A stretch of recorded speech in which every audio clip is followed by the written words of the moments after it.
I You know I saw threw a nothing. lot of shade at my brother machine in the last Okay, video, let it but be a the lesson. math is I'm correct. never Main opening service, so my Patreon only choice is the on brother. But stream. also, I Never will again. not do this step on the FAF just for the risk of breaking a needle on it. I joke a lot, but breaking a needle on your machine is actually not very good. It just happens to me a lot. Now we can actually sew the corset together, which is kind of the fun part, because with this kind of construction method where you're flatlining and you're using 2 layers as one, we're going to do something fun with the seam allowance. We're actually going to sew the entire corset backwards. And I mean that. What we're going to do is sew everything wrong sides together so that the seam allowance ends up on the outside. But then what we're going to do is we're going to cover the seam allowances in our bias tape that's blue gingham. Listen. Anyway, yeah, we're gonna use our boning channels to cover the seam allowances. So this is how it ends up looking. When they're first sewn together, they look like this, but then you can trim this down and then cover it with your boning channels. Now, like I said in the last video, if you're not super confident in sewing a really straight line like this, you can always put them on the inside. You don't have to make a corset this way. Okay. But doing a 2-layer corset that's flatlined is really cool, because with a floating lining, you basically have to sew the corset together twice. But this way you only Okay, I'm gonna play this video again, but Today I'm from the making a beginning. very historically inaccurate but You very saw nothing. gingham corset. I love gingham. Okay, this is for my new Wait, project. This is just to strawberry be sure, rice, I'm and I'm also gonna be gonna trying delete some new techniques this on time. Discord. But even with a more complicated Who's construction, this? this corset is not that hard to make. In the Now last corset which video, I showed you how to make a 2-layer corset with delete floating that lining and internal boning quick channels. message. This time, Yes. it's gonna be a 2-layer corset that is flat That is lined just and stupid. has external boning channels, which is a I pretty different I'm construction. never opening So Patreon smart. on stream. I Why? wanted to Why? try my Anyway, hand at doing like a full 1850s corset, but I went looking for a pattern. Truly Victorian doesn't have one. And Red Threaded, an incredible corset maker with a shop of corset patterns, shop is down. She did have one, and I did find a video of, I don't want to say her name wrong, this YouTuber. She has done a video with that corset pattern, and getting a look at it made me go, you know what, that looks so different than anything I've ever done. I don't think today is the time to do that, because I need this now, because for me to even be able to pattern the bodice, I need the corset, because you need to pattern the bodice over the corset or it's not going to fit right. But first, I gotta thank today's sponsor, Dragon City. Dragon City is a chill little free-to-play mobile game that you thankfully can I run don't on your have a lot of device, people and watching me it's really because that fun. You get would to be take really care of your little annoying to dragons, explain to people. hatch Anyway, them, back to build work. buildings, I build already farms, downloaded build on the habitats, Shinichi. and Hold it's up. all on these like cute Actually, floating islands. just The for dragons come in security, different elements, so there's flame y'all didn't dragons, see that. ice dragons, electric dragons, and nature dragons. And the thing I like is that you can breed the dragons of different elements, and then you get different elemental combos. You hatch the eggs, and they become little baby dragons that are really cute. And then you feed them and they evolve and they become big boy dragons. There's over 1,000 dragons that you can collect of different elements, variable rarities, and they all have unique designs. Also, there's YouTuber dragons that you can find, and I really want to get the Mr. Beast one. Y'all know I be doing that Mr. Beast intro stuff in this video. But yeah, it's just your own little empire of dragons on your phone, and if you want to check it out, you can use the link in the description or the QR code on screen right now. And if you do that, you will get a starter pack of 15,000 food, 30,000 gold, and the rare Scout Dragon. Thanks again, Dragon City, for sponsoring this video. Use the link in the description or the QR code on screen right now to start your little dragon empire today.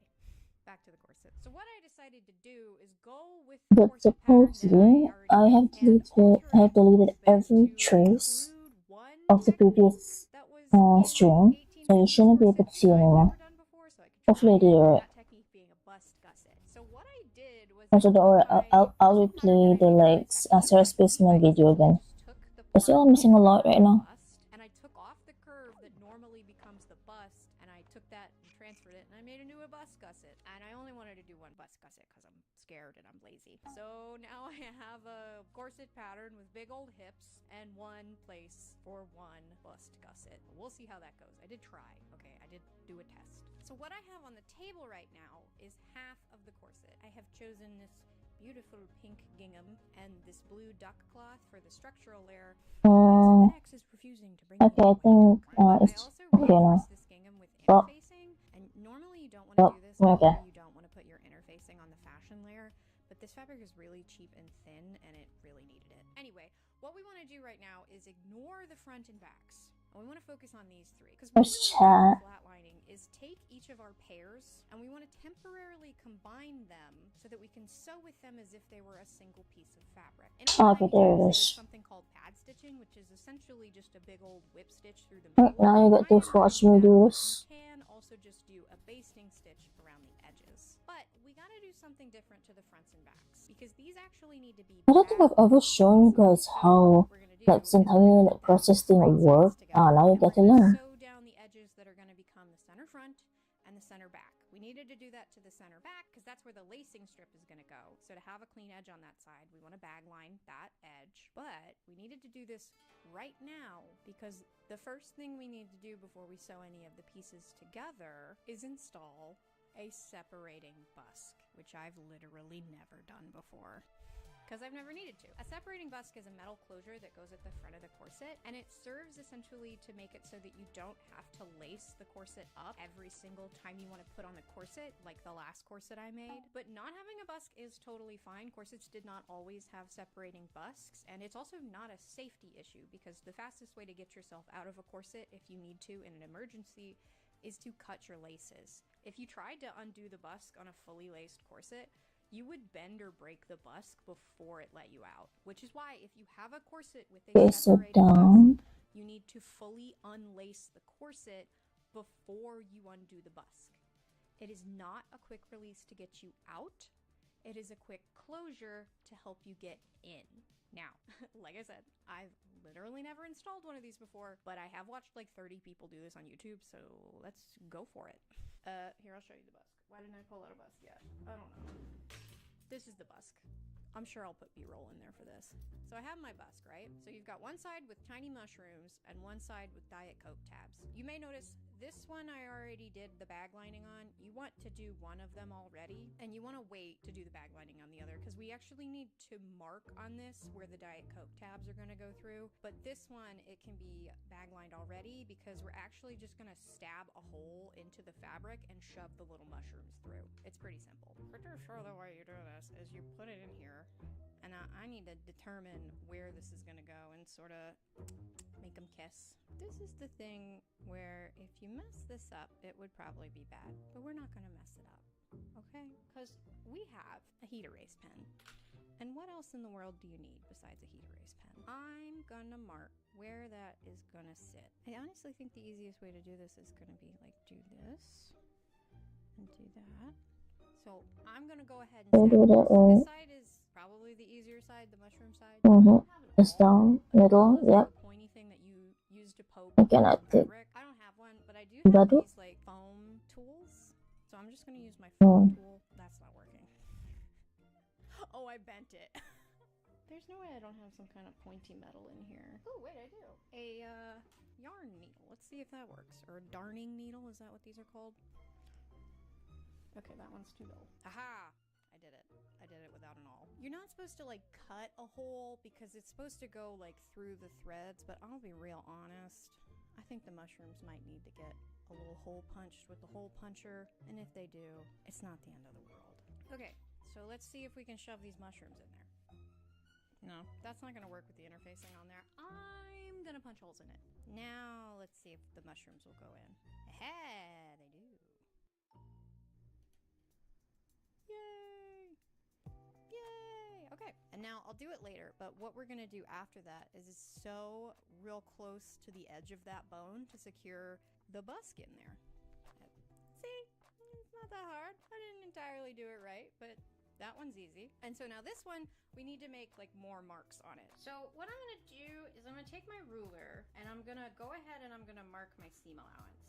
And I'm gonna grab my Diet Coke tabs. I'm gonna go ahead and I'm gonna put them on the mushroom. Yeah, I said I was gonna make. Oh.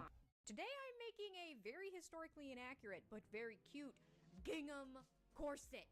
I love gingham, okay? This is for my new project, Sakizo's strawberry dress, and I'm gonna be trying some new techniques this time. Yeah. Even with a more complicated it's not that hard to make. In the last corset video, I showed you how to make a corset with a floating lining and internal boning channels. But this time, it's gonna be a 2-layer corset that is flat lined and has external boning channels, which is a pretty different construction. So the pattern for this, I wanted to try my hand at doing Oh, come on. a full 1850s corset, but I went looking for a pattern. Truly Victorian doesn't have one. And Red Threaded, an incredible corset maker with a shop of corset patterns, shop is down. She did have one, and I did find a video of, I don't want to say her name wrong, this YouTuber. She has done a video with that corset pattern, and getting a look at it made me go, you know what, that looks so different than anything I've ever done. I don't think today is the time to do that, because I need this now, because for me to even be able to pattern the bodice, I need the corset, because you need to pattern the bodice over the corset or it's not going to fit right. But first, I gotta thank today's sponsor, Dragon City. Dragon City is a chill little free-to-play mobile game that you can get on any device, and it's just really fun. You get to take care of your little dragons, and you build them little buildings and farms and habitats, and it's all on these like cute floating islands. The dragons come in different elements, so there's flame dragons, ice dragons, electric dragons, and nature dragons. And the thing I like is that you can breed the dragons of different elements, and then you get different elemental combos. You hatch the eggs and they become little baby dragons that are really cute, and then you feed them and they evolve and they become big boy dragons. There's over 1,000 dragons that you can collect of different elements, variable rarities, and they all No, that's wrong. design. Also, there's YouTube So the dragons middle that one you can find, is... and I really want to get the Mr. Beast one. Oh, this is the middle one. This grab. In this video. But yeah, it's just your own little empire of This dragons. is one, this is two. If you Okay. want to check it out, you can use the link in the description or the QR code on screen right now. And if you do that, you get a starter pack of 15,000 food, 30,000 gold, and the rare Scout Dragon. Thanks again, Dragon City, for sponsoring this video. Use the link in the description or the QR code on screen right now to start your little dragon empire today. Back to the corset. So what I decided to do is go with a corset pattern that I already have and alter it a little bit to include one technique that was in 1850s corsets that I've never done before, so I could try it, and that technique being a bust gusset. So what I did was I took my corset pattern that I made for my Sakizo diamond. I essentially just took the part of the pattern on the bust, and I took off the curve that normally becomes the bust, and I took that and transferred it, and I made a new bust gusset. And I only wanted to do one bust gusset because I'm scared and I'm lazy. So now I have a corset pattern with big old hips and one place for one bust gusset. We'll see how that goes. I did try. Okay, I did do a test. So what I have on the table right now is half of the corset. I have chosen this beautiful pink gingham and this blue duck cloth for the structural layer because FedEx is refusing to bring me my white duck. But I also reinforced this gingham with interfacing, and normally you don't want to do this. Normally you don't want to put your interfacing on the fashion layer, but this fabric is really cheap and thin and it really needed it. Anyway, Oh, it sounds to what be we're going to do right now is ignore the front and backs. And we want to focus on these three, because what we want to do for flatlining is take each of our pairs and we want to temporarily combine them so that we can sew with them as if they were a single piece of fabric. In old-timey times, they did something called pad stitching, which is essentially just a big old whip stitch through the middle of it. I am going to do that, but you can also just do a basting stitch around the edges. But we got to do something different to the fronts and backs, because these actually need to be bag-lined on one side. So what we're going to do is we're going to put them right sides together, and we're going to sew down the edges that are going to become the center front and the center back. We needed to do that to the center back because that's where the lacing strip is going to go. So to have a clean edge on that side, we want to bag line that edge. But we needed to do this right now because the first thing we need to do before we sew any of the pieces together is install a separating bust. Yeah, they are, isn't it? Or Never done before. Because I've never needed to. A separating busk is a metal closure that goes at the front of the corset, and it serves essentially to make it so that you don't have to lace the corset up every single time you want to put on the corset, like the last corset I made. But not having a busk is totally fine. Corsets did not always have separating busks, and it's also not a safety issue because the fastest way to get yourself out of a corset is to cut your laces. If you tried to undo the busk on a fully laced corset, you would bend or break the busk before it let you out, which is why if you have a corset with a separating busk, you need to fully unlace the corset before you undo the busk. It is not a quick release to get you out. It is a quick closure to help you get in. Now, like I said, I've literally never installed one of these before, but I have watched like 30 people do this on YouTube, so let's go for it. Here, I'll show you the busk. Why didn't I pull out a busk yet? I don't know. This is the busk. I'm sure I'll put B-roll in there for this. So I have my busk, right? So you've got one side with tiny mushrooms and one side with Diet Coke tabs. You may notice this one I already did the bag lining on. You want to do one of them already, and you want to wait to do the bag lining on the other, because we actually need to mark on this where the Diet Coke tabs are going to go through. But this one, it can be bag lined already because we're actually just going to stab a hole into the fabric and shove the little mushrooms through. It's pretty simple. Pretty sure the way you do this is you put it in here, and I need to determine where this is going to go and sort of make them kiss. This is the thing where if you mess this up, it would probably be bad, but we're not going to mess it up, okay? Because we have a heat erase pen. And what else in the world do you need besides a heat erase pen? I'm gonna mark where that is gonna sit. I honestly think the easiest way to do this is gonna be like do this and do that. So I'm gonna go ahead and stab holes. This side is probably the easier side, the mushroom side. I don't have an awl. An awl is like a pointy thing that you use to poke holes in fabric. I don't have one, but I do have these like foam tools. So I'm just gonna use my foam tool. That's not working. Oh, I bent it. There's no way I don't have some kind of pointy metal in here. Oh, wait, I do. A yarn needle. Let's see if that works. Or a darning needle, is that what these are called? Okay, that one's too dull. I did it. I did it without an awl. You're not supposed to like cut a hole. Are you ready to see some programming language? Hahaha, do you understand what's happening? Hole puncher, and if they do, it's not the end of the world.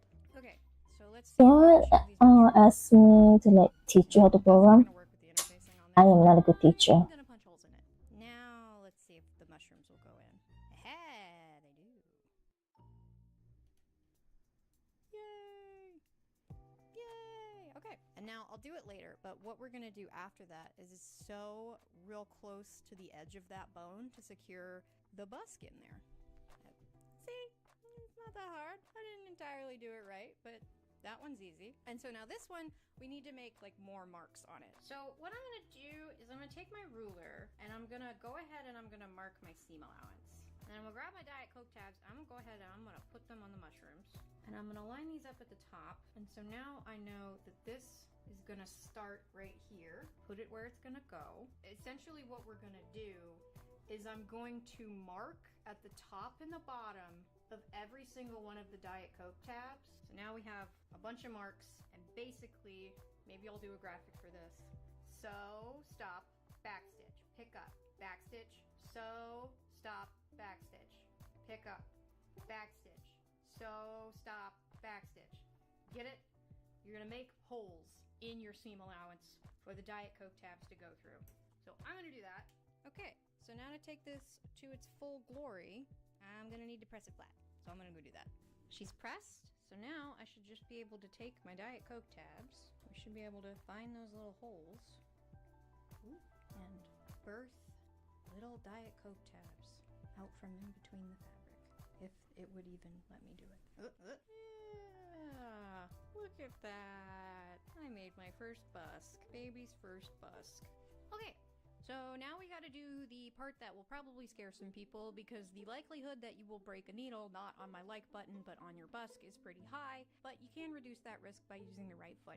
I'm sure I showed this one last time when I talked about sewing right up next to boning, but essentially what we're gonna do now is we're gonna sew right up around the busks, and having a foot like this, an adjustable zipper foot, is gonna help me get really close while being less able to actually break a needle on it. And you really don't wanna break a needle on these because it's metal, and that will probably send the needle flying. And if you don't wear glasses, you should probably wear glasses for this part. O1. Which one is also, break a needle O1? on the like button for me. Well, I hope to not break a needle. Also, I know I threw a lot of shade at my brother machine in the last video, but the FAF is currently being serviced, so my only choice is the brother. But also, I would not do this step on the FAF. just for the risk of breaking a needle on it. I joke a lot, but breaking a needle on your machine is actually not very good. It just happens to me a lot. Now we can actually sew the corset together, which is just doing this kind of construction method where you're flatlining and you're using 2 layers. Mine starts. We're actually going to sew the entire corset backwards.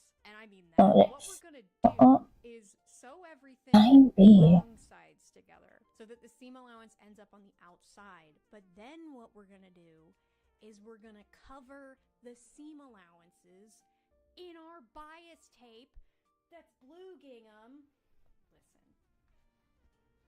Anyway. Oh, I think it's the same thing. Okay. Our boning channels to cover the seam allowances. So this is how it ends up looking. When they're first sewn together, they look like this. But then you can trim this down and then cover it with your boning channels. Now, like I said in the last video, if you're not super confident in sewing a really straight line like this, you can always put them on the inside. You don't have to make a corset this way. But doing a 2-layer corset that's flatlined is really cool because with a floating lining, you basically have to sew the corset together twice. But this way, you only have to do it once. So it's a lot faster. But yeah, I actually bought this fabric to make curtains a while back, and then I never did it. It was gonna be pink on my side and blue on Joe's side. But yeah, it's the same gingham, but it's blue. I'm obsessed with it already. But yeah, let's get the rest of these pieces sewn together. Pressing your seams is always super important, but with a flatline corset, if you don't do it, it kind of just doesn't work. So it is at this moment now that I just realized I forgot to put the bust gusset on this side. Seam ripping time! So I'm pretty sure the way that you do this is that you take these edges and you fold them under. Let's see it. Really just top stitch the gusset in. I watched like a couple videos of people doing corsets like this, and I was like, there's no way it's that easy. But I asked my Discord, and they said, yes, that's what you do, but no, it's not easy. So I'm gonna go ahead. I'm actually gonna I can just do it like this. This seam allowance here, because it's gonna go from being turned outward to being turned inward. And then I'm gonna take this over to the iron, and I'm gonna flip these over, and I'm gonna go ahead and press them so that they're nice and flat already. So that's pressed now, so I think all I literally have to do is take this and pin it in place, and then top stitch it in. I feel like the hard part is gonna be getting them to be the same. Pinch too. Yeah. Let's sew it. So there's my bust gusset. It appears to be gusseting. Also, another thing I don't think I said in the first corset video, if you're making a corset and it goes on the table while you're making it, your pattern's right. For it to like really hug your body, if it is sitting flat on the table, you're not getting any of that hip. This indicates, ooh, there is some curve and space in this pattern. Curve that I do not have on my body, but I will have in the corset. Anyway, I'm gonna hold this up to my boob, and I'm gonna see if it fits. Am I just gonna do that on camera? Yeah, I mean, let's be honest. We're working with like a A to B cup here, and you can pad. So I'm not super worried if it's not exactly my bust shape. So now I need to install all of the boning channels. So I wasn't really sure what to do about this one where the gusset is, but I did see a couple corsets like from the era where the boning channel actually like goes over the gusset, and this is a little wide, so I might reduce that down to this one being like a single bone and do that, and maybe do a single bone on this one too. So it's like thin, thicka. That might be cool. But installing boning channels is not hard, but doing external ones, you are going to want to be a little more careful with it. There's no sort of trick to it. You just gotta go slow, be careful. If your machine has a speed setting, you can always turn the speed setting down. Essentially, you're just doing 2 top stitches on either side. It can be hard, especially if you have a very curvy corset like this one, to get through that waist area, but just hold on, do one side, then do the other. And if it's not perfect, well, it's your corset, so it doesn't matter. Plus, this is going under a dress anyway, so who gives a fuck? But with one gusset installed, I moved on to the other side of the corset. And yes, I did just install this front panel to this side, forgetting to do the bust gusset again.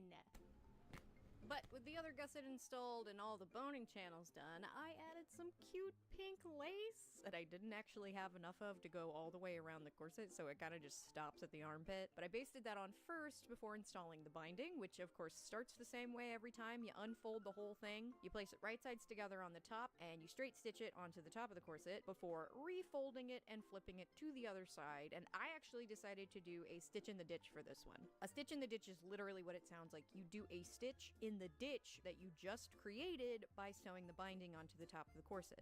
So you put it in that little crack between them. And what that does on the back side, well, what it's supposed to do is it's supposed to catch the back side of the binding. And that can be kind of hard because you're working from the top, right? So what I do, I will pin the back side of the binding from the top with pins going horizontally. And that way I can kind of actually see where the back side of the binding is going, so I make sure it gets caught by the stitch. This technique does take a lot of precision, and don't worry, you don't have to do it this way. It does look just as nice and clean if you do it with a whip stitch on the back by hand, but if you are looking to try this and your sewing machine does have a speed setting, it can be really helpful to turn the speed setting down. Then it was time to insert all the bones, and I am again using a combo of the synthetic whalebone, which I don't know if I said in the last video, it is incredibly comfortable to your body, but if you can't find it anywhere, spiral seal boning is just as What was it comfortable. doing And then, there? of course, I have flat seal boning on the very back. If you want more on boning and where to place it, please check out the first corset video. I went into way more detail. Last step is the eyelets, which I did with my eyelet setter, and if you've never done eyelets before, do not worry. If you buy a little kit that comes with a setter, it's gonna have instructions, and it's really not that hard to figure out. You just need a hammer, and you just gotta hit it with a hammer, and then you'll have eyelets, like these. Well, I was gonna take all this stuff off the wall, but I kind of think it's funnier if I just leave it. I've already laced up the corset, so just to show you what you are supposed to do with bunny ears, stuff again. you start the lacing at the top, and then do X's until you get to your two centermost eyelets. And with those two center eyelets, you're gonna create your bunny ears. And the bunny ears are gonna help you put the corset on by yourself. So you'll see how I do it. I'm so excited. I finally have a corset I can put on by myself. How novel. A big thing you want to do when you put on a corset is make sure that your waist is where it's supposed to be. And I, of course, if I didn't mention yet, forgot to fucking put the waist tape in. So I don't have a waist tape to really tell me where my waist is. But as long as it feels kind of right, then you're good. And what you do to lace yourself up is you grab your bunny ears. And then you can pull the top ones down to close the bottom. And these ones on the bottom up. Close the bottom.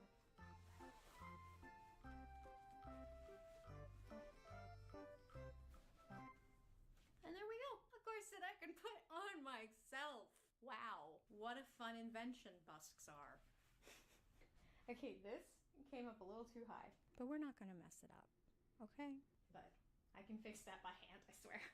In terms of the fit, I'm pretty happy with it. I will say I'm getting a little bit of a smush boob thing happening with the gussets. I don't think I made them Wait a minute. but for Why is it triple PNGs? it's going to be fine. I can What see the fuck happened? Oh, no, I can fix this. Since I am kind of cheating, this Why? was still like shaped to my bust, and honestly, my bust is more like less round and more just like I don't know. Fix it I up. have lots of room down here. Why did that happen? Want that in a corset like this? But yeah, we did it. Let's go. Also, I think it's so cute. If you couldn't tell, I fucking love gingham. It might be my new favorite corset, just for the fact that I can put it on by myself. Which most people that make corsets can do that with most corsets. But I am not most people. Thanks again to Dragon City for sponsoring this video. Use the link in the description or the QR code on screen right now to start your little dragon empire today.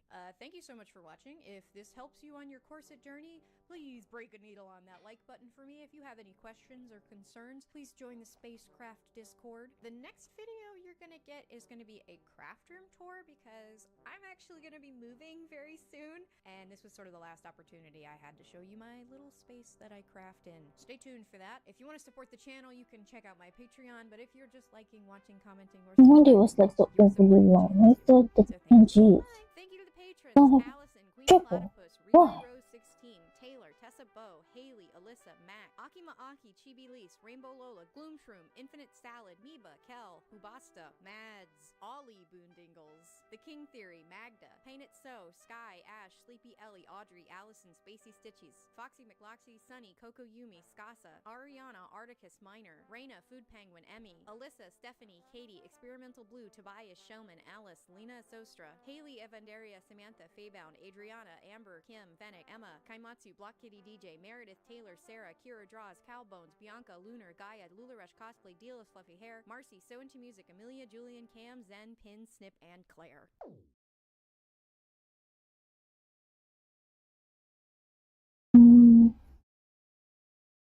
This one. No. Yeah. So many tabs. I need to close some tabs. Where was the first one? Second.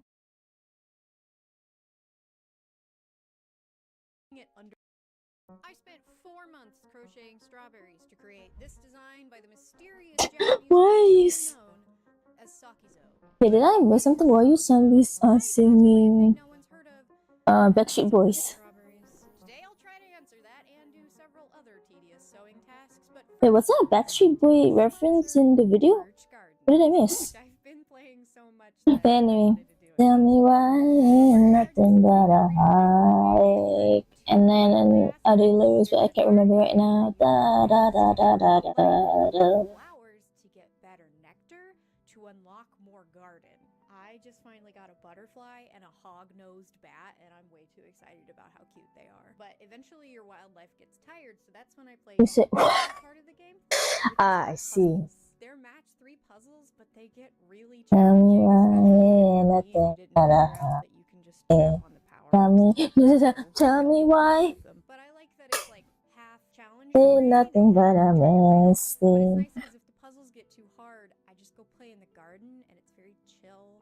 And I don't think you guys saw that, right? after crocheting all those strawberries, it has So my laptop was low on battery. I think Bendy covered it. Y'all didn't see it. Closer to unlocking the mysteries surrounding the garden. I really enjoy the mixed merging and matching gameplay. This one. The main character straight up looks like me, and I really think you'll like it too. And you can try out Merge Gardens too by clicking the link in the description or using the QR code on screen right now. And if you use my link, it helps out the channel. So thanks again to Merge Gardens for sponsoring this video. Let's get back to talking about our mysterious illustrator. So a deep dive into Sakizo is a little difficult because she just seems to be really private. There's not a single photo of her on any of her social medias, and I literally only know her gender from her DeviantArt. And I want to respect that privacy, so I'm not going to focus on who she is or how she is or when, where, why she is, but as for what she's done, that is where we will go. What we do know is she's a Japanese illustrator. Her name is probably Saki, with the zo being a possessive qualifier, but I don't really know. Please tell me if you know what this kanji means. Don't know how good of a source Romanji Desu is, but she has published art books, she's done art exhibitions, she's done collaborations with Lolita fashion companies, including dresses and tights, and fittingly, a lot of the stuff that I think inspires her is the same stuff that inspired Lolita. Okay, this one's gonna be careful. Lolita fashion is a Japanese alternative or street fashion that takes inspiration from European Rococo fashion and shoujo manga for primarily ruffles, lace, and bows. I don't know about the way to do this, because I don't know what each thing is. I need to do it one by one. It has absolutely nothing to do with a book of the same name. It's not a cosplay. It's also not a sex thing. It's fashion. Don't remember how we got here? Well, Sakizo appears to be inspired by the same things, if not the fashion itself. Her art takes all of its principal characteristics to the max. Tons of ruffles, lace, bows, This is gonna take me a while. flowers, strawberries. Did I tell you I crocheted 56 strawberries? So why It's probably a better way to do this, would have been a lot faster to but I didn't know it. resin. But if they were resin, they'd be really heavy, and these are really, really lightweight. I also really like that crocheting them means that they're all different. They all have an organic quality like strawberries do, and I think the crocheted texture looks so much like actual strawberry skin. It's just too cute to not at least try to do it this way. The other thing is amigurumi, this particular crocheting technique, is a Japanese technique, and seeing as this is designed by a Japanese artist, it all just kind of fits together. But on like a technical level, like how well did I do crocheting these, I really don't have a reference point for that because I'm a beginner crocheter. So this Okay, I time, think. I didn't just call an expert.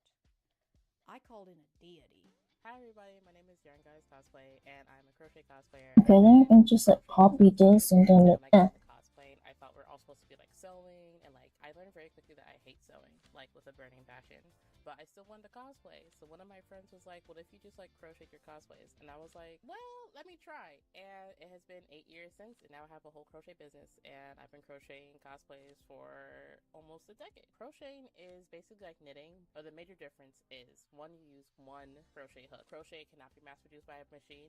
Knitting can, and crocheters for some reason always lose their crochet hooks. I don't know why, it's just a thing.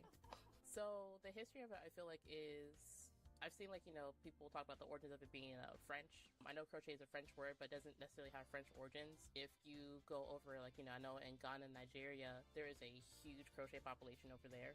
It's very common for crocheters in Africa. Like every time I look up crochet, if I see like anything like an intricate wedding dress, it's usually from overseas. Now time to test. You'll see like, just pockets of like crocheters in different parts of the world. And we're all doing the same thing. We don't know how we got started. We all had a mom that went to a library one day and was just like, "Hey, here," and now you've been crocheting your whole life. Yeah. So now I'm going to ask you about the crochet that I did. Here is one of the early ones. God, it's a type of PNG. Where? You can see has these big old holes in the top. But the thing I wanted to show Damn it. This is the same pattern. You could market them as like, non-GMO strawberries versus GMO strawberries. Yeah. Also, I know some of you will be looking at it and thinking like, just turn it off so that you can see the PNG in the files. Okay, so the thing no, I actually like doing that because, fun fact, in modding, let's say like Saudi Valley and all that, things are like important to have. Because in like modding in Saudi Valley, all you have to do sometimes is just change the file type, then you're done. So I don't want to change it. Also, you can use it for other things. But then the downside is this happens. They're tighter, they're gonna be smaller. If you're really loose with your stitches, they're gonna be a little bit bigger because there's more wiggle room. So I want to ask, just in general, I'll show you a bunch of these that I have on my desk. How many strawberries have you made? 56. Oh my god. Of the ones I have here, I just wanted to kind of show them to you and ask, how did I do? Have you noticed that like you're crocheting like the cursor I might do it a bit right. Like, you did great because the fact you've done 56. But everything seems like okay. Like you could get a dress out of me faster than you could get an amigurumi out of me. I will rather crochet a ball gown before sitting down and crocheting 56 strawberries because the way the ADHD is set up, I get bored very quickly. By the 4th strawberry, I'm just like, how many more to do? Absolutely not. I'm going to throw some blueberries just because I'm just impressed that you stuck with it. Because like I feel like a lot of people underestimate how much time goes into crocheting. Literally every beginner crocheter, the moment they get a singular stitch down, they're like, I'm going to make a queen size blanket. It's not going to, my queen size blanket is still in the closet. Okay? Make a scarf, make a sweater, do something smaller for beginner crocheters. With crocheting, it's very wrist intensive. And it's very easy to catch carpal tunnel. And when I first started crocheting, everyone was using these kind of crochet hooks. They're long metal crochet hooks. Do not use these when you're first crocheting. The crochet hooks you need to use are the ones that have the thicker handles. I think I like how they look. They're a lot easier in your hands and you won't catch carpal tunnel as much. Y'all can follow me online at YG Cosplay on all social media platforms. I have a shop at ygcosplay.com where you get this wonderful hat. It is One Piece theme. I have a bunch of other One Piece theme hats because Dragon Ball Z, Naruto, count your days. We coming for you. Also, this isn't my crochet pattern. I'm not going to give you the pattern because it's a video that already exists on YouTube, so you can go check out that person's content. But I will tell you how I did the stems and the leaves. So all the greenery is just felt. The stems themselves are just felt that I folded over onto itself and then did a zigzag stitch. Probably could have been a little fancier and sewed a tube in felt, but I really didn't want to turn a felt tube inside out. So then the leaves are just cut out with pinking shears to mimic the quality that strawberry leaves have. And to get all this stuff onto the strawberries, I had just been hand sewing it on, but I think this is a good opportunity to talk about when it is and is not appropriate to use hot glue. Number 1, will you see it? Hot glue is messy and it gets everywhere, so if there's any chance that you're going to be able to see it, you probably should just sew it. I was able to get these on with hot glue with none of the hot glue showing through because there's a big enough surface area of the leaves that it just covers all of it. Number 2, hot glue is permanent. And not in the glue sense, in the sense that if you put it onto fabric, it's never going to come out of the fabric. And it's going to leave that hard glue surface that's really hard to sew through. So if you wanted to take that thing off and sew it later, you can't. There's a blob there now. And number 3, strength. If sewing it is going to be stronger than gluing it, and you need that piece to be really strong, you should probably sew it. The big thing with hot glue is it's really at its best when it can soak up into stuff and it can soak into sort of fibrous things like yarn and like felt. These are all hot glued, and this is how strong it is. So I hot glued most of the strawberries. The ones for up near the Bertha that are going to be really prevalent, I did hand sew just to make sure they're a little bit nicer, but with all the rest of them, they all got hot glued. But those are my 56 crocheted strawberries. I did start these in December before I went to Hallmat. This was the first one. I don't think I would ever choose to do this much crochet again. There were some days where I could get 2 or 3 done, but for the most part, I could get like 1 to half of one of them to none of them done in a day. And Okay, so what other things have I not done? Cute, and I think they're going to be more durable. But those are my strawberries, the source of my suffering for 4 months. So now let's talk more about the artist that did this to me. I would speculate that Sakizo's most influential works were absolutely her art books. And the The first one breeding. came out in Okay. 2007 and was titled Sign of Okay. Glitters. But even with the first book, we started to see cosplays of it. And now I scoured the internet, and it is possible. I'm gonna like take a break. Yo, enjoy looking at Sebastian. On the public internet, I the full screen earliest this. instance of a Sakizo cosplay that I was able to find was this entry into what appears to be an online costume contest of a European cosplayer as the devil design from Sign That Glitters. I think this cosplay is from 2011. I didn't write this down. I should have written it down. But the first book is not really what got the community going. I think arguably that I'm gonna link the video as well. And Romantic Jewels and Fantasy of the Dream. And I got all of those for this video. So this is Girl Meets Sweets. This came out in 2008, but again, we really didn't start to see lots of cosplays until like 2012 through 2014. And one of the things I kept running into when I was doing research was this 2013 blog post by Angela Clayton for her Royal Milk Tea cosplay, which isn't from Girl Meets Sweets, but in her blog post, she even says that Sakizo, at this point in 2013, is already infamous for her food designs, i.e. the Girl Meets Sweets series. Now, there's like four, I think, editions of Girl Meets Sweets. This is the very first one, the 2008 one. And you'll notice pretty quickly that her art did kind of develop over the years. And a lot of the early work is, and not to say this is a bad thing, but it's very naked. It's a lot of like fantastical versions of like historical underwear. And I think maybe that's the reason why with this first one, we didn't really see a whole lot of cosplays just because not everybody likes to be that naked. But a lot of the popular Girl Meets Sweets designs came from the later versions. And going back to Angela Clayton, that whole blog post was about her wearing it to Katsucon that year. And Katsucon has historically been like the place to wear a Sakizo. Katsucon is held at the Gaylord National Harbor, which is a really, really beautiful venue. and it has this kind of regal, opulent vibe that obviously fits with the regal, opulent Rococo designs that Sakizo does. And when I asked my Discord how they found out about Sakizo, a lot of people said it was back in 2013 with Angela Clayton's coverage of this cosplay. But even back in 2012, I was able to find pictures of people at KatsuCon 2012 doing, guess what, the food-themed designs from Sakizo, including a young sunset dragon, who then went on to become a beloved fan artist in her own right. Oh, Hololive is doing another World to Welcome Fiesta. To have fan art and fan artists be Those are pretty reasonable ticket prices, the heck? It used to be that, especially in the competition world, Bro, the Hololive concert, like VIP tickets are only like 425. I remember the Hatsune Miku one's like 7, or like, no, it was 1,000. That was 1,000.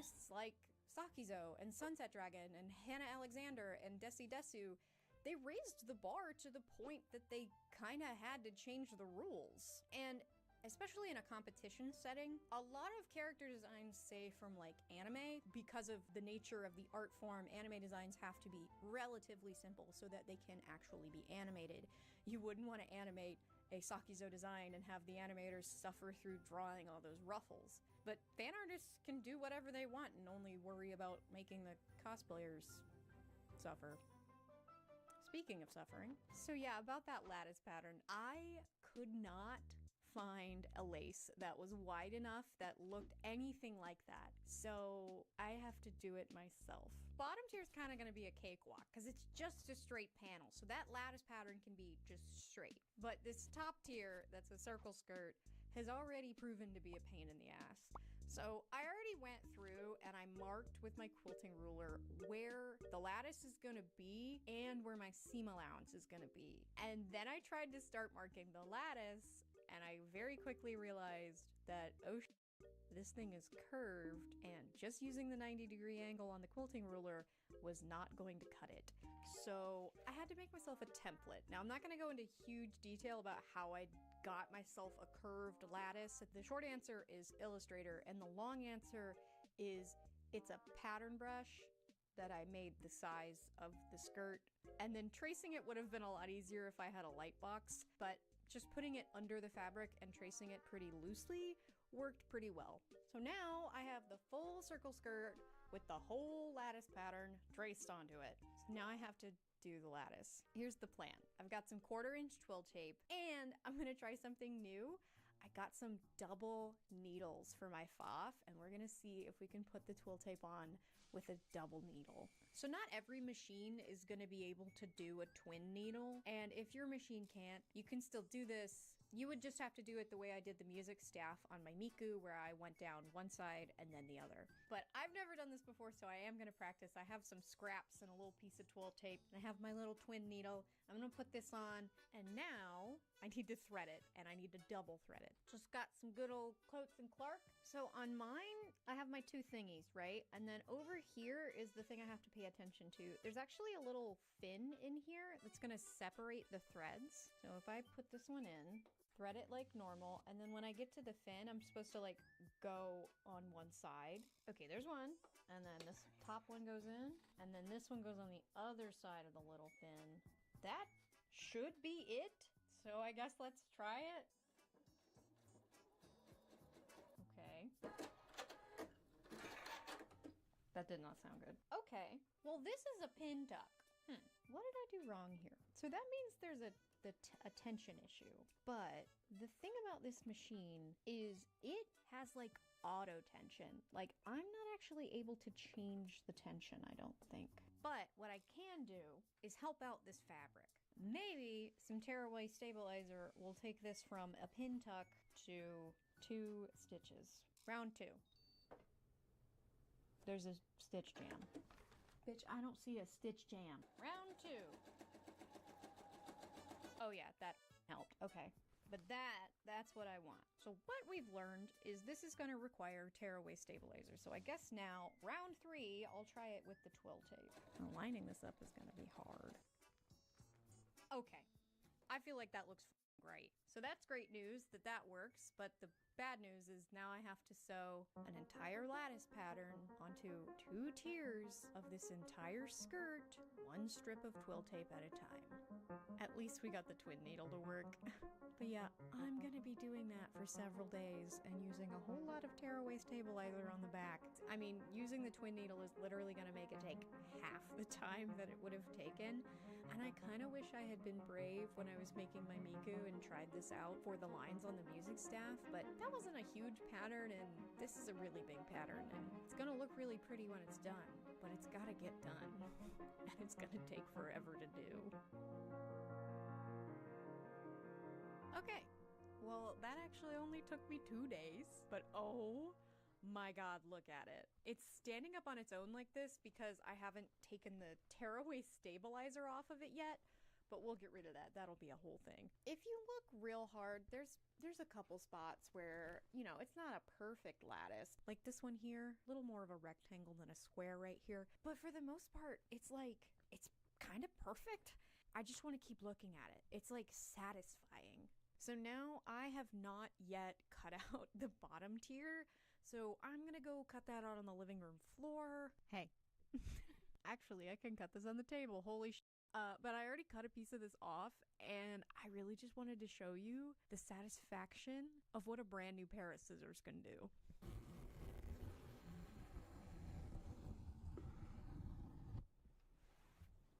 Right? So I finished marking the bottom tier, and then I realized that the top tier had 4 panels, but this one has 7, and I'm a little upsetty. Okay, so I finished both tiers, and I got all of the stabilizer ripped off of both of them, but even with the stabilizer ripped off, this is ugly, so I want to cover it up. I also need to hem them at this point. So to kill 2 birds with 1 stone, what I want to do is a hem facing. And a hem facing is just like a regular facing, a small piece of lining that goes at the edge of a garment, and in this case, it's a hem. So for this, I want it to start at the hem, and I want it to end up here above the lattice to cover all of this ugly. So this one I already did. So this one was pretty simple because, like I've said, this one is just a straight panel. So the facing got to just be a straight panel. So all I did for this one was sew the facing. So PRP, I'm gonna go to the bathroom, but I'm gonna let the video keep playing. Just and understitching is basically where you splay everything open, and so your seam allowance to your lining so that all of that stuff kind of sits neatly and you don't ever have to worry about it bunching up or getting weird. So I did that, and then I flipped everything over, pressed everything, I pressed this edge over, and then all I had to do was sew another straight stitch on top of the lace, which completely hid that straight stitch and secured it to the back. So now I have a beautiful, clean hem facing that is pink. Okay. Now we get to the part that is weird. So again, this one was simple because straight panel on straight panel, right? Now we get to the weird one.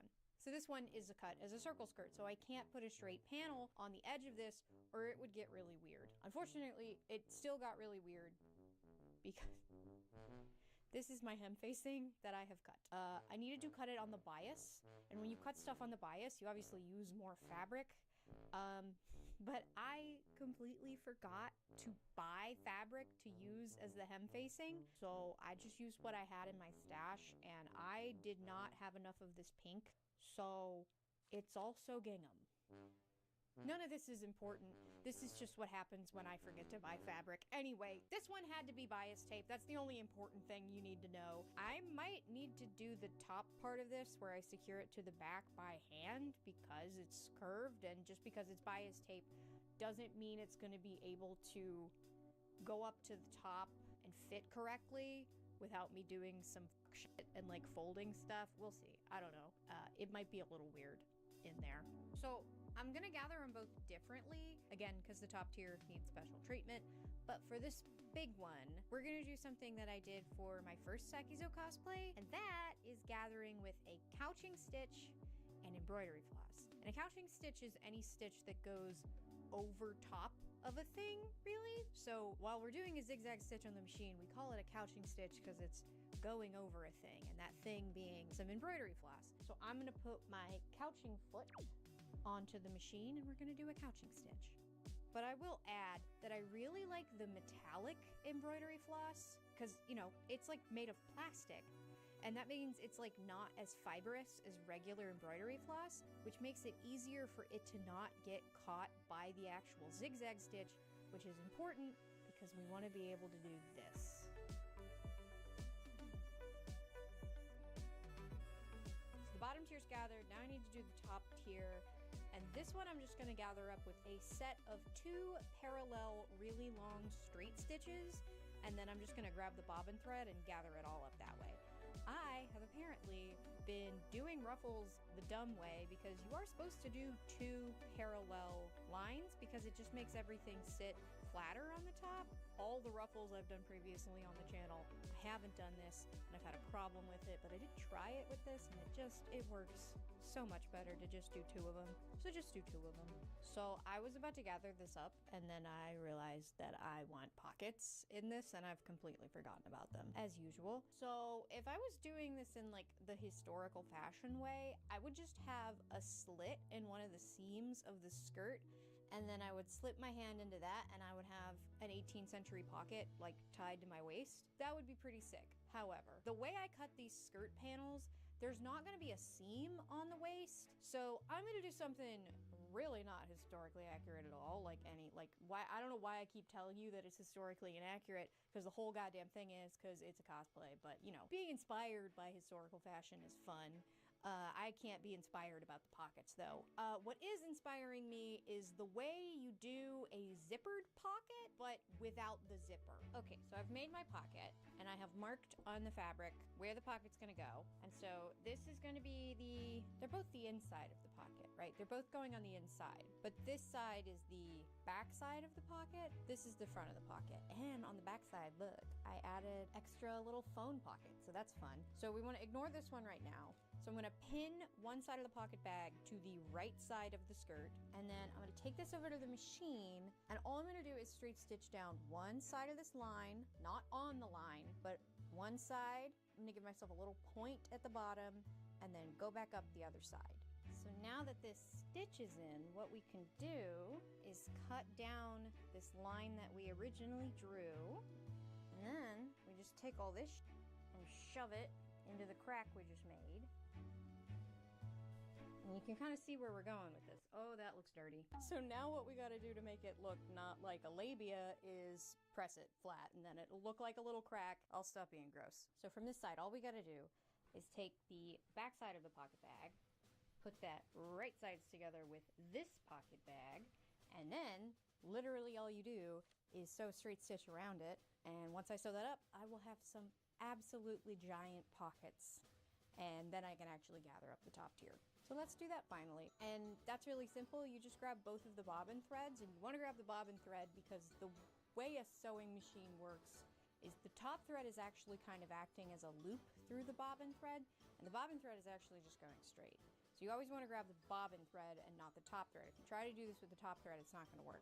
Okay, so to finish the bottom tier, I have my yoke and my egg white. I'm gonna take my egg white and I'm gonna put it all the way around the edges of the yoke, right sides together. And then I just gotta pin all that down, do one more straight stitch all the way around the edges, and we will have an egg.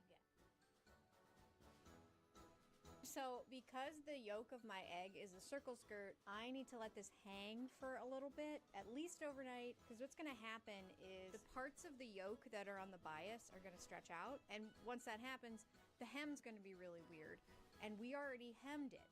So our only choice to even it out is to even it out here at the waist. Okay, so I left her hanging all weekend long, so if she has stretched out at all, that sounds dirty. If she stretched out at all on the bias, then it should have happened already. So I'm gonna let her go from the hanger so I can get to leveling her at the waist, which I think historically is what they did. I don't know. I'm not a historical expert. I just watch a lot of people make stuff on YouTube. Okay, so I got the top tier onto the waistband and I measured it, and it's not quite right. There's a couple places where it's 19 inches and a couple places where it's like 19 and a half inches. But we're not building a bridge here. If I gotta change it, I'll squidge it and hand sew it. But I did want to show you how I'm gonna get both of these into the same waistband. Go ahead and baste the top tier on, and then we're gonna get our bottom tier. and you're gonna put this inside of this. You're gonna bring it up to the waistband, and now I'm just gonna pin it in there, so when it comes out, this one's on the top, this one's on the bottom, and they're both in the same waistband. I just want to say this part sucks, and I'm really annoyed and frustrated. Okay, well, I'm just gonna put it on the dress form and see what happens. So, okay, looking at it in person, I feel like it looks like a mess. The top tier looks shorter, and the bottom tier looks too long. And the length is pretty correct, I think. I don't know, maybe it's just an optical illusion. Maybe I need to back the fuck up. But what I do know is I need a break from this shit. And since if this is final, then all I need to do is whip stitch the back side of the waistband and add all the flowers and bows and strawberries and stuff. So I think what I'm going to do is work on the bodice now. Because I can't do this anymore. I'm so frustrated with this fucking skirt. Y'all ready to look at some books? So I already showed you some of Girl Meets Sweets, but the Romantic Jewels series has also been a big thing to cosplay. It's all humanized versions of gemstones, and yes, this came out before Steven Universe. This one came out in 2009, so long before Rebecca Sugar did all that to us. But like I said, as the years went on, we got less and less naked girls, and again, there's nothing wrong with being naked. I just think not everybody wants to be that naked, and not all cons let you be that naked. If you want to be that naked, be that naked. But the first Sakizo cosplay that I did, I actually did one of the Romantic Jewels. I did Diamond, but not the one in the book. I did a Diamond that she drew as a promotional image for the tights designs, and I actually have the tights right here. So these are one of the pairs of tights, and I bought the tights to be a reference for the cosplay. I did end up kind of doing my own thing, but I also kind of just wanted a piece of the Lolita fashion that she's put out. They're super pretty. And the funny thing is, so in Lolita, we have this term colorway. It basically just refers to like the certain color flavor of a thing. And these tights came in two colorways, a white and a black. The diamond that I did was drawn with these tights, but the black version of the tights, she drew on the amethyst design that was made and worn by Casey Renee Cosplay when she became the first and only sewist to win TwitchCon. So I like to say because they're wearing the same tights in different colorways that they're sister designs. Anyway, one of the big popular ones that people do is I've seen a lot of the pearl design. The big one I've seen a whole lot of is actually turquoise, and the male turquoise as well. There's a Romantic Jewels Gentleman's, which is all the gemstones as boys. And in this book, actually, this is one of the newer books. This is from like 2 years ago. It's called The Engraved Witch in a Fantasyland, and this one is very different. This one is actually like a storybook. Like it has writing in it. It's in Japanese. I can't read it, but I'm still learning hiragana and katakana. Anyway, this one has a bunch of new designs and a bunch of the older designs. So if you want like a really good, just like catalog of Sakizo's work, this is a good book to get. But in here, somewhere, here's one of the boys. Lovely boys. So there's lovely boys too. But a lot of the really iconic designs came from this one, Fantasy of the Dream. This specifically has the witches in it. There's the West Witch, who is this one on the cover. The Witch Apprentice, or Lotta, who is so cute. Then the East Witch and the Ice Witch. Oh, and then it also has this character who is probably Sakizo's most drawn character. This is Julieta. Julieta is basically the protagonist of this book and these stories. But yeah, through the years, there have obviously been some favorite designs of hers that she's drawn over and over again. And the one I'm cosplaying now has been drawn more than once, and you may have noticed I've been showing you both images and that I'm not really doing a one-to-one recreation of either of them. I'm kind of just mashing them together. But in terms of the bodice, I am absolutely more so going for the first one because I just think it's prettier. For the bodice, I have already done a bunch of stuff. So to catch you up, I did pattern this myself, but I did it as a whole video just for patrons. But my Patreon is a pay-as-you-can, so if you want to see that, you can just pay $1 and you can see it. But if you want to support me even more, you can give me $5. Anyway, these panels are cut out of the dupe peony and then the white duck cloth that I was supposed to get for the corset, but FedEx refused to bring it to me until way later. The white duck is finally here and it has made its way into the bodice, and I just flatlined these with the serger. The only thing important to note about these side panels is these points here are actually where the sleeves are gonna get attached. So what I went ahead and did was I attached some boning channels right here. There are gonna be more bones in this, but these are the only ones that needed to go like in the middle of a panel. Everything else is gonna just be in the seam allowance. But I'm gonna ignore all this right now because it's boring. Here's the Bertha. We'll get to that later. That's gonna be a nightmare. Right now, we have something kind of exciting because this is our center front. And our center front is getting some very fun decorations. So I got a bunch of lace for this, and one of the things I got was the AliExpress strawberry lace, because of course I did. And that is gonna go here. Yeah. So that's gonna be my center front. And then these are gonna go like this. And then on top of all this is strawberries. So I also went ahead and did some embroidered strawberries. So I didn't want to go with the beaded ones I've done before because I kind of wanted these to match a little closer to the yarn strawberries. So I went with regular dimensional embroidery. To get the little mound, I just sewed a little piece of felt over like a little felt blob, which was just a scrap piece. And then I did do like a little beaded border because I don't trust myself to get a clean edge in regular embroidery. And then all I did was satin stitches across, added some darker thread to the sides for like a little shadow, gave them some seeds, and that's it. Regular embroidery, just like crochet, is so easily accessible. You can get the floss for usually under $1, and it's just one of the best ways to add fancy details for hardly any money. But none of this is attached yet, and this isn't flatlined yet, because all of this needs to go onto this piece before I flatline it to this, so that way when it's on the bodice, all that stuff is encased within that flatline layer. So the first thing I need to do is sew all this lace on just by machine, and then I'm going to need to cut out my little strawberries, figure out where I want to place these, and then I'm not going to sew them on yet, because I'm actually going to need to hoop this whole thing up and put hand embroidered leaves and stems onto this. So this stitch I used for the leaves, I think it's called a fly stitch, and it's where you go from one side of the leaf to the other and you leave yourself a loop, and then you go through the loop and secure the bottom of the loop to the middle of the leaf, and that makes it kind of end up in an angle, which kind of makes it look like a leaf. Okay, so I finished my little leaves and stems, and now I'm going to put my strawberries on, and so all I'm going to do is pin those in, sew those on, and then I have all these little baby leaves, and these are just felt cut with pinking shears, and then I also have these little strawberry flowers, and I was told several times in the Strawberry Miku videos that I was calling these daisies, and that they're not daisies, they're strawberry flowers. But these are just felt, and then I do a little gathering stitch on the back, and sew the little pearl on, and then we got little flowers. So I'm gonna finish sewing all this stuff on, and once that's done, we can flatline this one to its duck layer. And I actually went ahead and put a bone through the middle of the duck cloth layer, because I always forget I probably need some kind of center bone, especially when it's a point like this. Probably gonna need a bone here to stay pointed. Once these are all on and flatlined together, we can sew the bodice together. So finally I can sew all these panels together, and I am giving myself a full inch of seam allowance here, because I'm also going to use the seam allowances as the boning channels.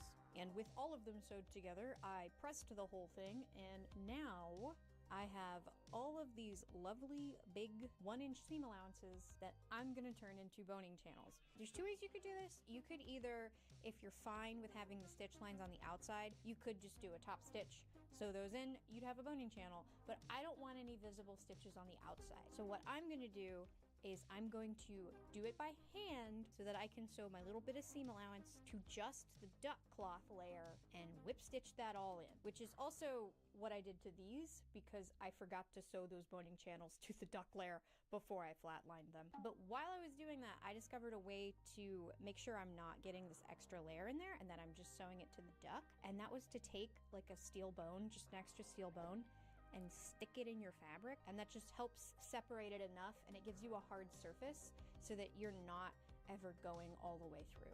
In terms of bones, this does not need a whole lot of boning, but it does need some because it's got to hold up those sleeves and its own weight. So we don't need any steel boning, and we also don't need this super fancy plastic whalebone. So I'm gonna go to the hardware store and I'm gonna buy those big chunky zip ties, because especially for a thing like this, that stuff works really well.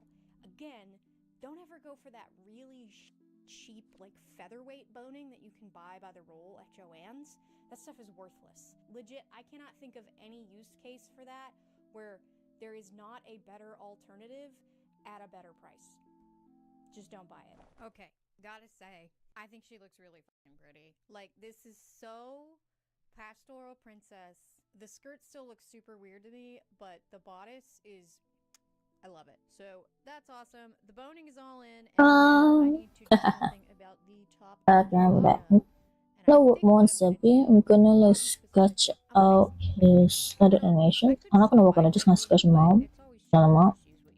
That's it. I did a little test. Here's my little piping. Sketch out this.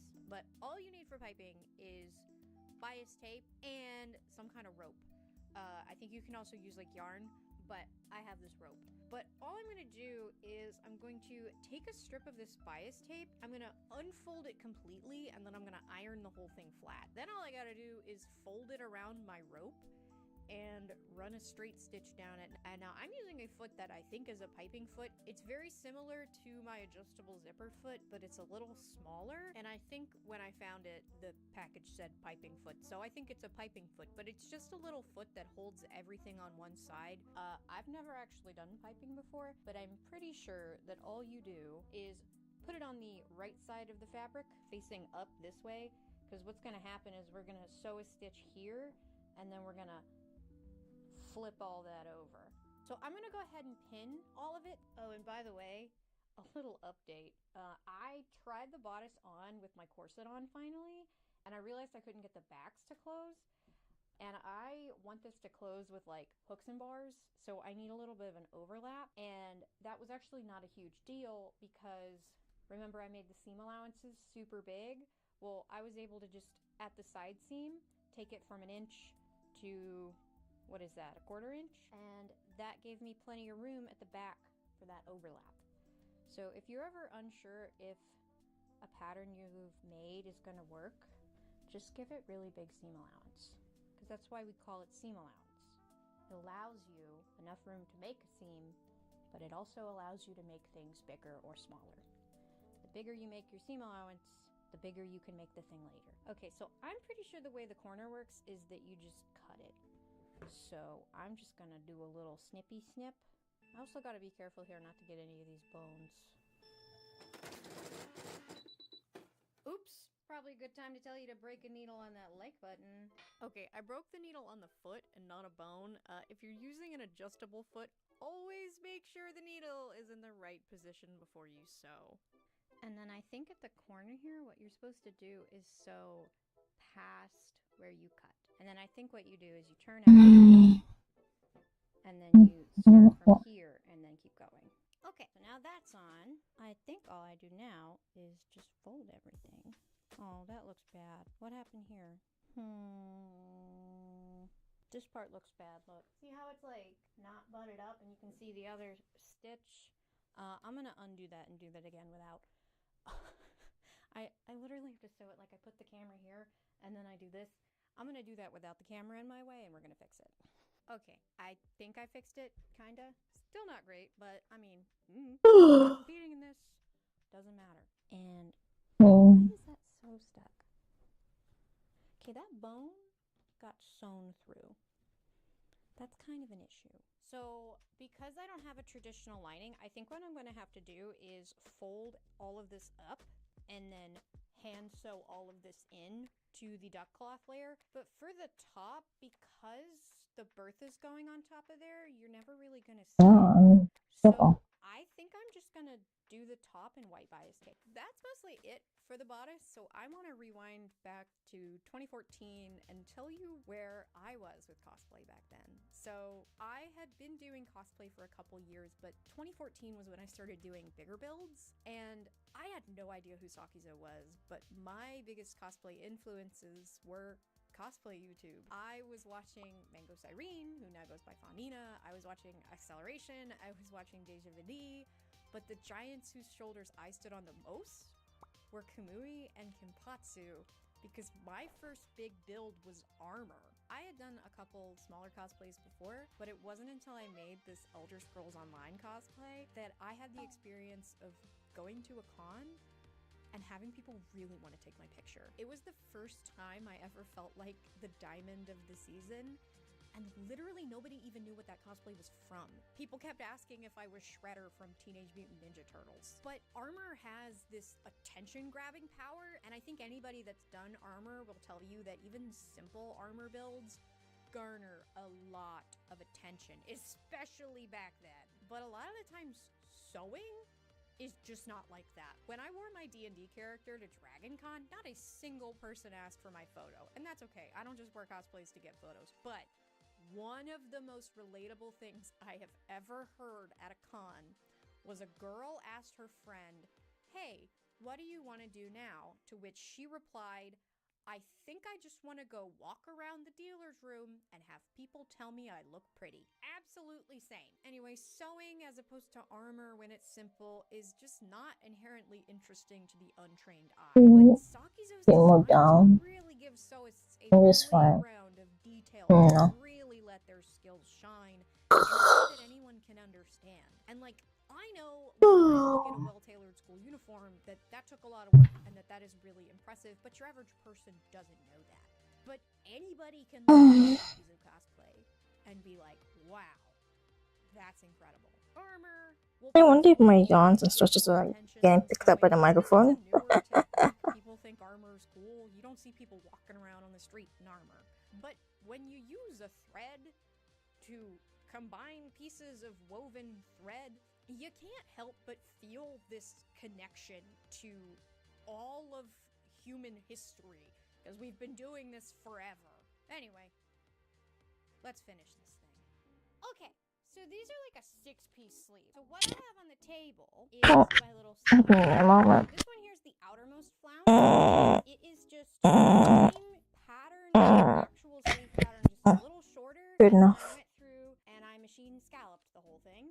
I did these scallops the exact same way that I did them in my... Was that in the wig video for Miku? It must have been. Those little hair... How many of y'all the same way. It's just drawing a bit?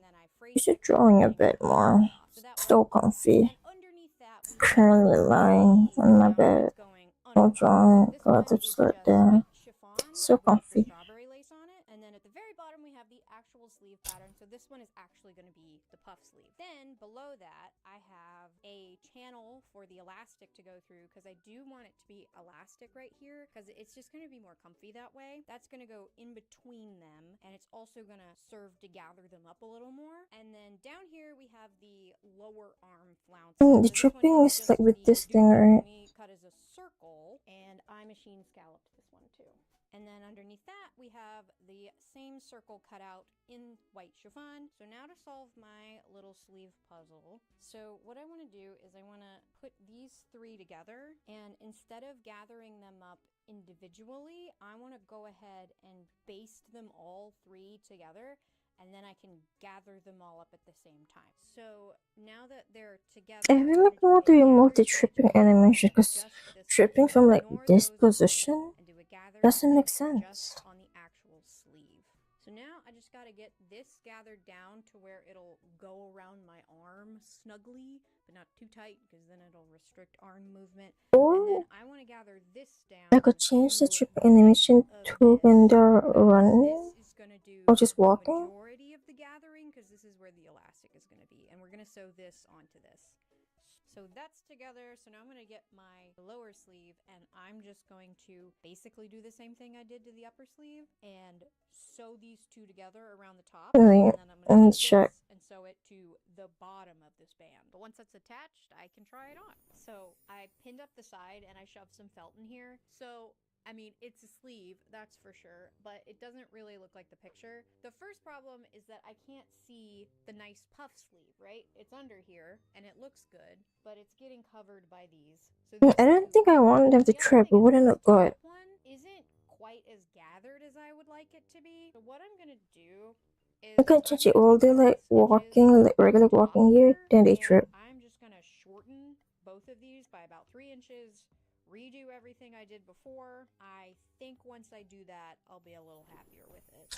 Okay, so I haven't quite finished it because this is all just pinned together, but I shortened shortened it, and I think it looks a lot nicer because now you can see that poof on the bottom. What I ended up doing was ruffling these two tiers together, but not with this one, so they're gathered independently. And I have no confidence in myself procrastination. to successfully sew them together correctly. I think what I'm going to do is just sew them together. I'm gonna work on another. What I'm going to do to seal the top of this, again, because this will be underneath the Bertha, I'm just gonna cover all this nasty stuff with bias tape. I do like it. It is nice and puffy, and what I really like is I'll show you. What's the canvas size? Is not made yet. 2126. And that is a stupid amount of ruffles.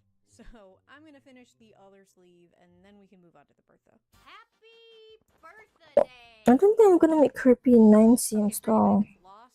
The Bertha is the thing that goes right here, and what I have on the Maybe 4 4 cms tall. So I've already done 5. stuff.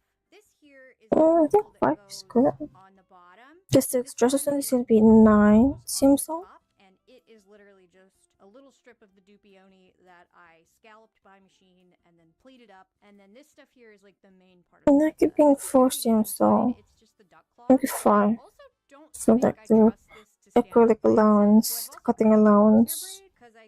Maybe 5. Take the horsehair braid and attach it to the duck cloth layer, and that'll hopefully maybe give it enough structure to hold itself up. So I got the horsehair braid on there. I don't know if it'll make a big difference. I don't know if it's a bad idea, but now I'm gonna try to get this on there. So I think I have to do this kind of weird because like this is the inside of it, and then the top piece is gonna go on top of this. So I think I need to do it like right side to wrong side. So I'm sewing the wrong side of this one to the right side of this one, because then it's gonna like flip and be like that. I'm gonna do a really long basting stitch just in case this is wrong. I got this done with the help of our sweet baby boy Munchie. So now I'm gonna unfold it and see if it worked. Okay, because yeah, this. So yeah, if you ever having like about this block wherever you don't know what to draw, just draw another one. Looks like a very frilly Hot Wheels track. Kind of love it already. Okay, now I gotta I'm gonna do 3-piece like walking animation. This one's not gonna be in twill tape. I'm gonna do this, I think, with a thing that my FOF can do. It can actually do a thing where it will do one decorative stitch and then another decorative stitch, or a straight stitch. So I think what I'm gonna do is on one direction of the lattice, do all straight stitches. And then I'm gonna go back through and do a sequenced stitch to where I get a flower at all of the intersections. Because I have one decorative stitch that since I have to make it like super detailed. And I'm gonna put like stars or galaxy stuff inside. I'm gonna do like a little shadow thingy. And like overly just on the eyes, because it's creepy. I think I do want to put some beads at the center of these flowers. So I think what I'm gonna do is sew it all on by hand. But how am I gonna do that? I think I'm gonna fold all this up, secure this seam allowance to these ruffles with like a whip stitch, and then I'm gonna flip everything back over, and I think I'm just gonna secure the bottom by sewing the beads on. And yeah, that's not super ideal because then the stitches are going to be on the back, but I think it'll be fine. So I ended up being able to actually get most of the stitches inside the Bertha just by going through that top layer and only going through all the layers to attach it at the bottom. Okay, lightning round. First of all, I had to turn myself into a human bow factory, so let me give you some tips on how to make a bunch of one thing really fast. Number 1, chain piecing. This is a thing quilters do, and all you do is just keep sewing as you sew the piece. So once one loop was sewn, I just brought the next one up and kept going. I did the same thing to sew the ends of the bows together as well, and this does mean you then need to take the time to cut them all apart, but eventually I had 30 bow loops. The second tip I have is zip ties. Just the regular small ones. You could probably use even smaller ones, but instead of taking the time to neatly hand sew all of these loops and tails together, you can simply pinch them all together and zip tie them. This will get covered by the bow knot anyway, so why not? And 3, which you may have already noticed, do it assembly line style. Don't do one bow at a time. Do all the loops, then all the tails, then all of the attaching. It makes it go so much faster. Finally, the bonnet. Yes, this is getting skipped over because I have no right to be telling people how to make a bonnet when I patterned this out of thin digital air. Also, not going for a one-to-one recreation of any of the bonnets she's drawn. I just felt like with the size of the skirt, by the laws of Lolita, I needed something on my head to balance it out. But I will tell you two things. Peleon 71F remains stronger than Buckram, and please, for the love of God, if you make a bonnet, use a thimble. So my final thought has to do with what cosplay is normally and how doing a Sakizo is different, but also the same thing. And I know that sounds like nonsense, but stay with me. Cosplay normally is dressing up as a character from a piece of media that you like. Sometimes it is just because you like the character design, but a lot of the times there's a piece of media associated with that character that you feel a strong emotional connection to. But there's no 500 episode anime here, right? These are 1 or 2 watercolor illustrations, but somehow there's still a fandom. The people that do these love ruffles or historical fashion or Lolita fashion, and it usually means they really like making stuff. So in a way, the Sakizo fandom is just the sewing fandom. Not everybody likes sewing, and not everybody likes making stuff, especially when you're 2 strawberries in and you're already regretting it, or 2 yards into a 10-yard lattice. It feels like suffering. But when you take the time to put yourself into a cosplay by hook or by needle or by glue, there is no greater feeling than putting all of that on for the first time and getting to say,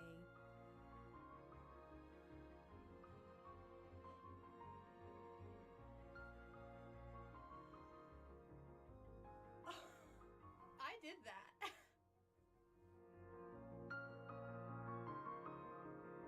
Because the fandom around these works is so small, one of the things I struggle with when I want to make one is this toxic mentality that I put onto myself, thinking, oh, I can't do this one because so-and-so already did it.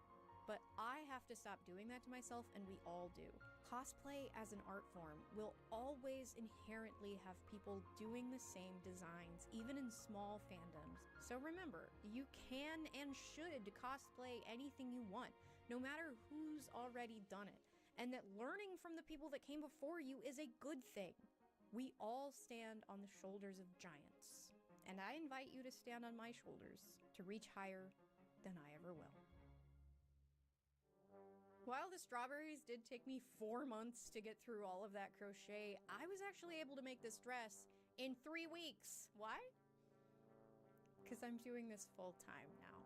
So a huge thank you to my wonderful patrons, a huge thank you to Merge Gardens for sponsoring this video, and a huge thank you to you for watching. If you want to support the channel directly and get some exclusive content like how I patterned the bodice, you can check out my Patreon, but you can also break a needle on that like button for me to tell the YouTube robot that it should show the video to other people. You could leave a comment and tell me what you've been working on, or send this video to a friend or your mom, because this video was brought to you by viewers like you. So thank you. Bye. Thank you to the patrons: Alec, Lady Senshi, Rembulan Cosplay, MT Gret, Free Wings Cosplay, Jenna, Ashton, Constance, Frosty Blade, Rory, Kimberly, Tam Tam, Ray Spark, Legfish, Swingularity, Amanda, Paul, Joby, GT Cosplay, Zheepy, Cal, Sanzuffle, Flair, Claudia, Katie, Snot Muncher, Allison, Queen Platypus, Riri Rose 16, Taylor, Tessa Bow, Haley, Alyssa, Max, Akima Aki, Chibi Lise, Rainbow Lola, Gloom Shroom, Infinite Salad, Meba, Kel, Hubasta, Mads, Ollie Boondinkles, The King Theory, Bagda, Paint It So, Sky, Ash, Sleepy Ellie, Audrey, Allison, Spacey Stitches, Foxy McLoxy, Sunny, Coco Yumi, Skasa, Ariana, Articus, Minor, Raina, Food Penguin, Emmy, Alyssa, Stephanie, Katie, Experimental Blue, Toby, Gelman, Alice, Selena, Sostra, Haley, Evandaria, Samantha, Faybound, Adriana, Amber, Kim, Fennec, Emma, Kaimatsu, Block Kitty, DJ, Meredith, Taylor, Sarah, Kira Draws, Cowbones, Bianca Lunar, Gaia, Lularesh, Cosplay, Dealers, Fluffy Hair, Marcy, So Into Music, Amelia, Julian, Cam, Zen, Pin, Snip, and Claire.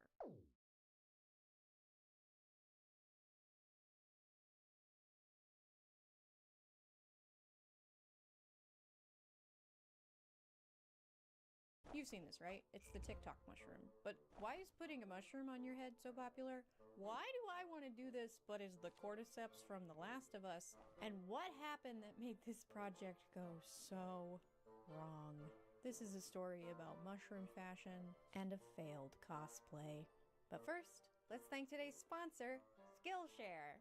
Do you want to learn how to make graphics like I do for my videos?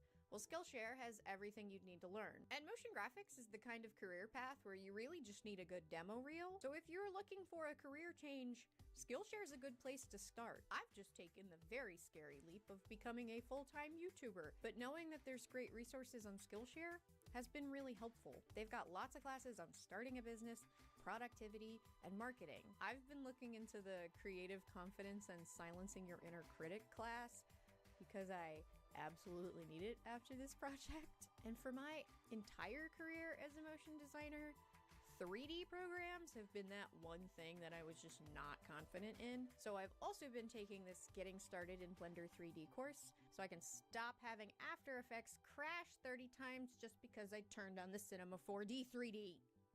My goal for the year is to finally conquer the third dimension and also make sure this weird thing I'm doing on the internet doesn't send me into financial ruin. And with Skillshare on my side, I feel a lot more confident that I'll be on the path to financial stability. And if you've got that thing you just never got a chance to learn, or you're interested in building up into an entirely different career, Skillshare has something for you. And no goal is too small. Even if you just want a little help with productivity so you have more time to make cosplays, Skillshare has you covered. They'll take you step by step from learning a new skill to building that new skill into an entire career. And best of all, you can get access to all of these resources for an entire month free when you use the link in my description. So make sure you check out that link to get started on Skillshare today. Thanks again to Skillshare for sponsoring this video. Now, let me tell you how this awful project started. Okay, this started with this drawing. A flowy white dress with a pair of modernized stays and a big mushroom hat covered in cordyceps and a straight-up zombie. This was supposed to be inspired by the TikTok mushroom, commonly grown under the glow of a ring light, whose common characteristics are those three things, but like, take those and slap a horror filter on top of it. It didn't quite go to plan, but one thing that went correctly was I was trying to spend as little money as possible on this, and I did kind of hit the jackpot at the thrift store.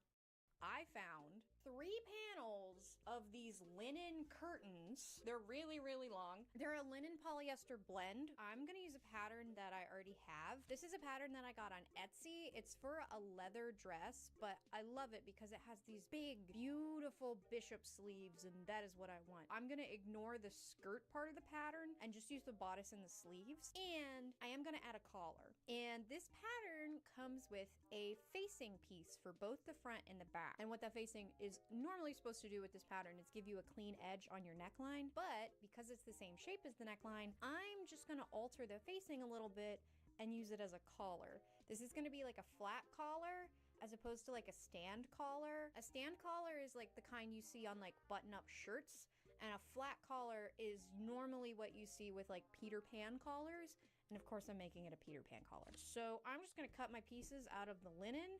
This is gonna be pretty see-through because this linen is very sheer. So I should probably do French seams, shouldn't I? I don't wanna do French seams. Not with this bodice. Maybe we can do felled seams. A flat felled seam is that weird thick seam on the inside of jeans. I find it to be less annoying than a French seam, but it is the same amount of stitches. But all you do is a regular seam, right sides together with a good bit of seam allowance.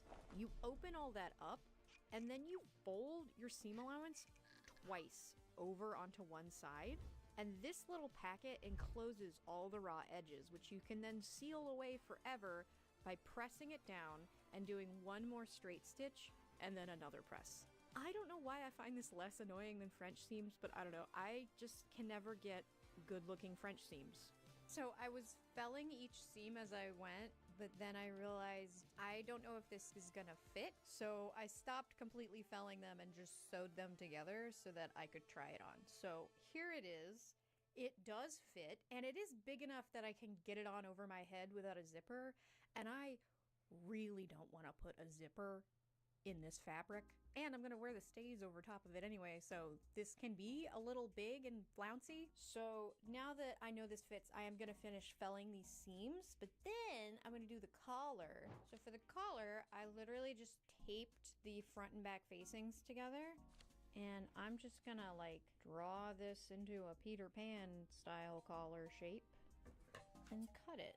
So now I have what will be a little Peter Pan collar. So I really didn't want to make the collar out of this awful polyester linen from the curtains. So I went and I found this one little scrap of the double gauze I bought for Ronnie. This is literally all that's left, but it should be enough for 4 collar pieces. And I'm not gonna have the collar like go all the way around like a full collar. I'm gonna have it split in the back because I did put this on around my head and I can just pull the whole thing over my head, but the head hole was a little tight. So I made myself a little opening in the back, and so I'm gonna have a split collar and then just have it close with a button. But I'm gonna cut this out and then I'm just gonna sew my 2 pieces together, right sides together. I'm not even gonna put any interfacing in this because it's not gonna super need it. This collar does not need a whole lot of structure just because it's gonna sit flat. So I was sewing together the collar pieces. I got one sewn, and then I was doing this one, and I was like, there's only 1 layer of fabric here.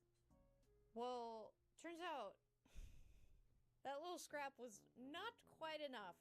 I could cut another piece out of a different fabric, but since this is supposed to be a gross zombie, we're gonna call this a happy accident and we're gonna go with it. I'm gonna sew a really weird shape into this side of the pattern. It'll make sense when it's done. Remember, especially since this is my own design, more so than ever, this is my world and I can do anything in it. So I just did some weird stuff.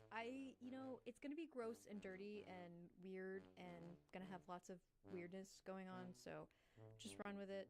Because if it looks super weird, I can just use the back of the collar as the front and it just will be different. So, I don't know about this now. I'm fine with it, but I also just think I kind of want it to be a normal collar, so I do think I'm just going to flip it to the back side, so now the back is the front and the front is the back, and that's totally fine. I don't care. But all you do for this kind of collar is put the collar on the right side of the fabric, and then you're just going to baste the collar in, and then you're going to get some bias tape and unfold it again on the top side, so the right side on top of the collar. You're gonna sew that on, and then you're just gonna flip your bias tape to the wrong side and do 1 more stitch with everything splayed out, and then we have a collar. Okay, so I got the collar on, I got the sleeves on. I did the sleeves off camera because I hate doing sleeves and I wanted to get it done, but that now means that the blouse part is done and I can move on to the skirts, which are gonna be so easy, it's not even funny. I have my curtains and I'm just going to cut these as, I don't remember if you call a skirt like this just a gathered skirt, but a skirt that's just rectangles that you gather down, because these are just already rectangles. They are a little bit long though. When I turn them this way, they go like to the floor. So I am gonna cut a good bit of length off of them, and of course I'm gonna cut the grommets off, but other than that, literally all I'm gonna do is cut them to size, serge the top of them so it doesn't fray, sew my 2 panels together because I do have 2 panels left. So now I have one big giant rectangle. All I need to do now is gather it down. And if Sorry, y'all. Something happened. you may be aware, Like too long happened. with how my ruffles come out. Long story short, it's lunchtime. I'm gonna end the stream. So first of all, I was having a discussion with my mom. Something was missing, but that's my own thing. Anyway,